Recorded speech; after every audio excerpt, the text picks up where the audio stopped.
Ignite to impact. Wondering what to do this weekend so that you can put yourself first? Well, today we're going to talk about 20 different ways that you can make yourself first this weekend. Hi, I'm Dr. Geneva, and welcome to Ignite to Impact. I'm so glad you're here with me today.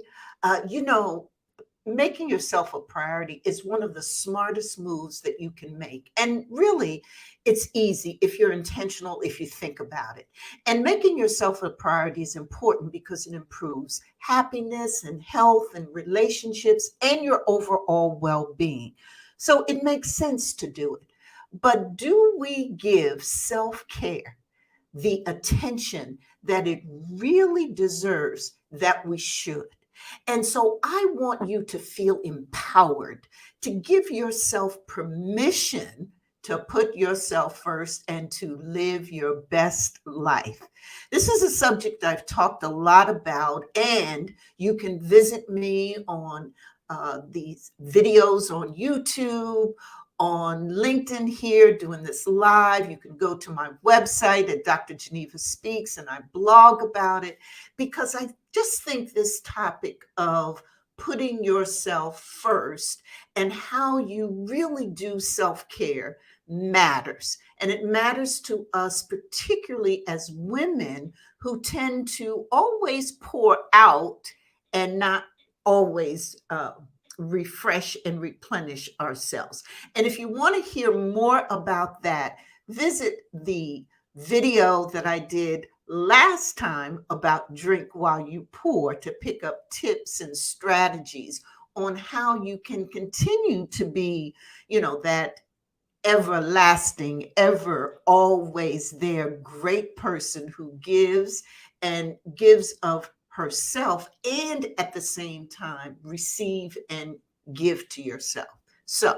But today we're going to talk about the 20 self-care things you can do this weekend to help inspire you to take care of yourself and live a healthier life. In other words, give yourself permission to pursue self-care. So this is going to be a fast-paced one, so I want you to perhaps get out a pen and paper so that you can jot things down.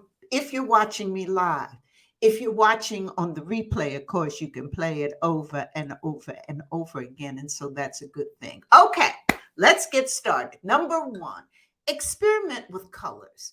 Did you know that colors can really influence your mood? So play with new lipstick colors, bright, bold scarves. Pick up color-changing light bulbs that you can put in your home.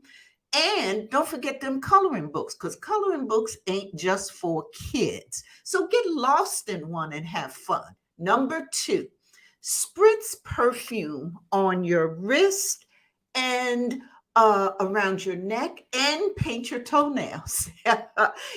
Boosting your appearance and also smelling things and looking at things and hearing sounds can all trigger powerful, great emotions. So spend some time doing that. Number three, get morning sun. Yes, get at least 15 to 20 minutes this weekend in the sun. Now, you, of course, can go outside and get it outside, but you can also go to a window where there's sunlight streaming in.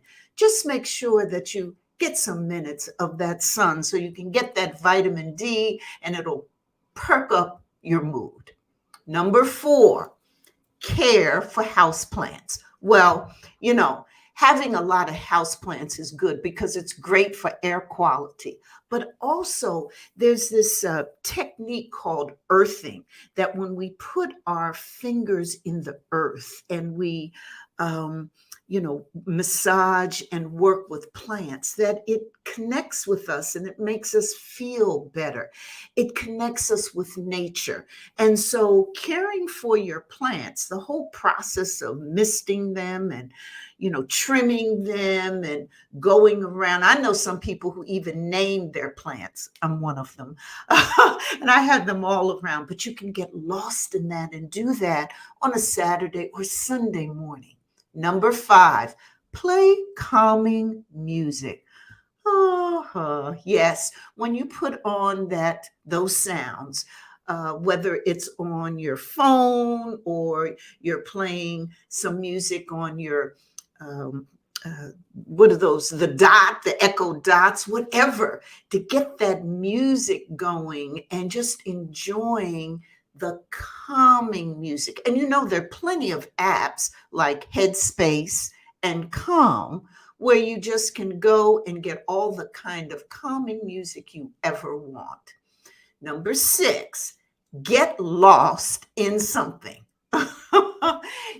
That feeling of being so engrossed in a task or in something that you really enjoy, you can lose track of time.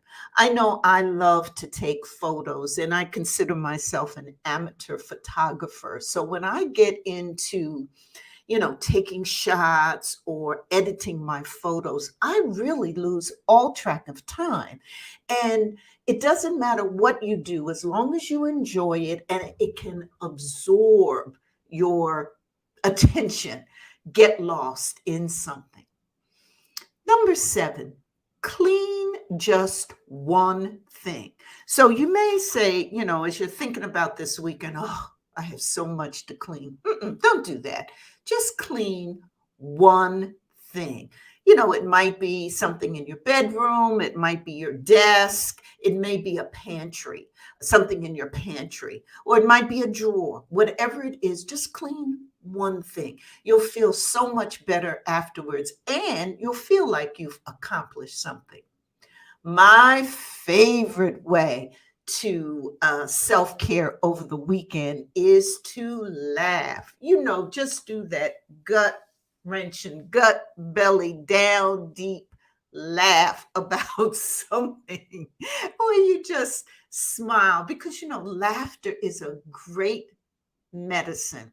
And you can watch something silly on YouTube or find some cartoons, particularly those cartoons you used to love. Mine was Roadrunner and Popeye. I probably love the two of them the most. And just turn them on, because you can find them now anywhere, and just watch it and just laugh and laugh, or listen to a laugh station.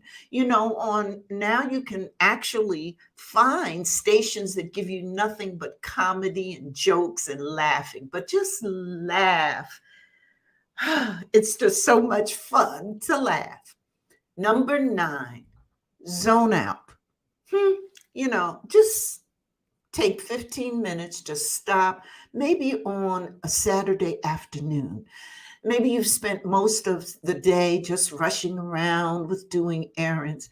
Take 15 minutes and just cool out. Just go to a corner, your corner chair, sit down, maybe sit on the edge of the bed, maybe go into your favorite room, put on your headphones and just zone out. Okay. Number 10, something that you can really do this weekend to take care of yourself. Bake something. Yeah, you can, just the whole process of looking at a recipe and getting absorbed in that. Or if you're making something like a pie or a pie crust, and the kneading and the of the dough and having your hands in there and the measuring and all that goes into what happens when you bake something. You can do that Sunday afternoon. Hey, get out the ingredients and make that pie. Number 11, think about this one. Disconnect to connect. So send a group text to the people that you have the most frequent contact with and let them know that you're disconnecting from all technology for about 4 hours. And this is just to let them know that they don't need to worry about it, that you'll be just fine. And take your time in that 4 hours to, just perhaps think about all the individual moments that make up life. Now, you're not isolating yourself and you're not disconnecting from the world. You're just taking time off so that you can reconnect in a stronger way. The next tip that I have for you to do self care over this weekend is to surprise a friend with a video message and then invite them for brunch or dinner, of course, when you both feel safe to meet up. It's just a spontaneous thing that you do, and it really will lighten your mood. It'll make you feel good because you're connecting with someone that you like to be with, and just meet up. Number 13, for if you really want to do some self-care this weekend, I want you to buy, find, or borrow a sleep mask and take a 4 to 5 minute nap in the middle of the day. Now, don't do it if you've got some business during the weekend and you're on a Zoom meeting. Don't Zoom out by getting your mask and taking that 5 to 10 minute nap. No. But find a nice place, get that sleep mask, 4 to 5 minutes, your brain will thank you. And if you can get in a 20-minute nap, that will be ideal. The next suggestion for this weekend that you can do is to stock your fridge. Hey, put everything in your refrigerator that's good, that's nutritious, that you like, that you enjoy. So at the last minute, if you get hungry or what have you, you'll have your food right there. And, Eric McAdams said, if you keep good food in your fridge, you will eat good food. So plan ahead, stock your fridge. And so for during the weekend, you will have that good stuff that you will eat. The next one, wake up gently to help your self-care during the weekend. They sell these alarm clocks that kind of ease you into waking up as opposed to that abrupt sound. And sometimes those are really nice. But just stretch when you get up and just take deep breaths, but do it gently when you wake up. And next, speaking of waking up, on the opposite, sleep on it. And so, oftentimes when we're in, the hustle and bustle of what we do during the day, we've got a lot of decisions we have to make. Research shows that sleeping on, getting your Z's, lets your brain kind of marinate and gives you clearer thinking, and you can make smarter decisions if you take a moment to sleep on it. So if you have those things that occur during the week that are just you've got to make that decision, use your weekend to sleep on it. Number 17 in this list of 20 things, 20 ways to get your self-care on during the weekend, avoid negative people. Okay. So I think negative people are life force drainers. Okay.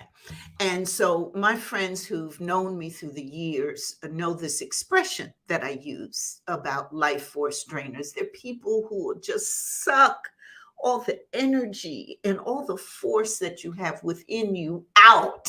And you need to avoid those kinds of people. And so don't meet up with them during the weekend. Don't do that. Avoid those kind of people and trust your self-care during the weekend will be great.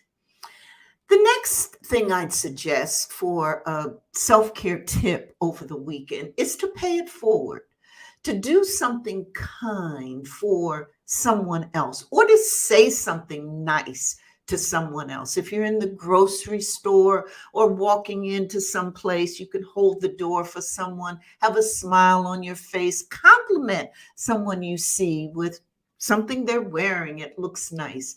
But do or say something kind for someone else because it'll make you feel good. You're giving it to someone, but it really comes back to you. So pay it forward.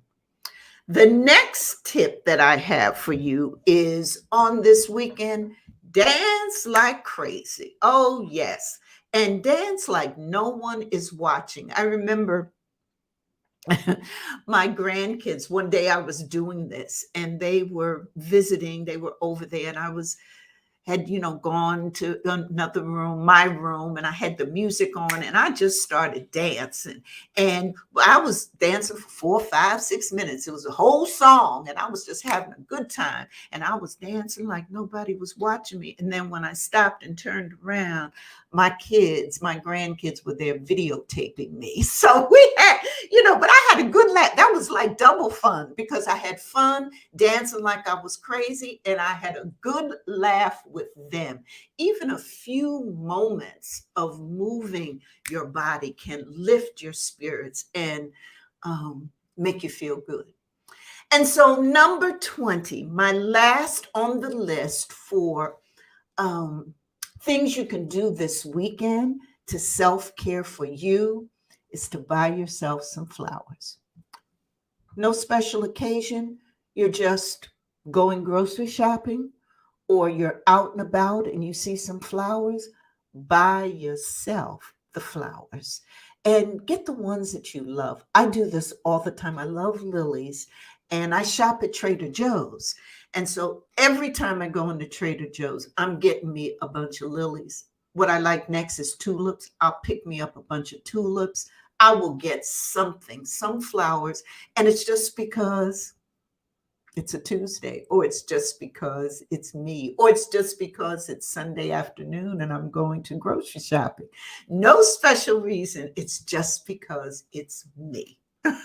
And that makes me feel good. So those are my 20 ways to this weekend care for yourself. I hope that you found these helpful. I hope you've taken some notes. Again, I'm so absolutely pleased you're with me today, and we're growing in our conversation. Please come over to drgenevaspeaks.com and sign up for our newsletter, because we continue this kind of advice and strategies for how to take care of yourself, how to prioritize yourself, and all those things, how to stop overthinking, how to say no, how to get negativity out of life, how to do positive things. That's why we put together the Why Worry Bundle. That's why we have the Extraordinary Women Influencers group. I'd love for you to come join that on Facebook, where we actually talk about how, in fact, we can be our very best selves so that we can help others, because, we as women are influencers. We are the ones that make a difference. We change things whenever we walk into a room, or wherever we are, wherever our presence is. We create impact, we create change. And so if we are these kinds of change makers, we need to make sure that we're the best that we can be. And so in Extraordinary Women Influencers, we give tips and advice and practical strategies, and we support each other through your businesses, and give great feedback, and all those kinds of things where we can share ideas and network. So that's at Extraordinary Women Influencers on Facebook. So come on in there and join. I'm so glad you were here today. Have a great weekend. And you got 20 ways that you can put yourself first this weekend. See you later.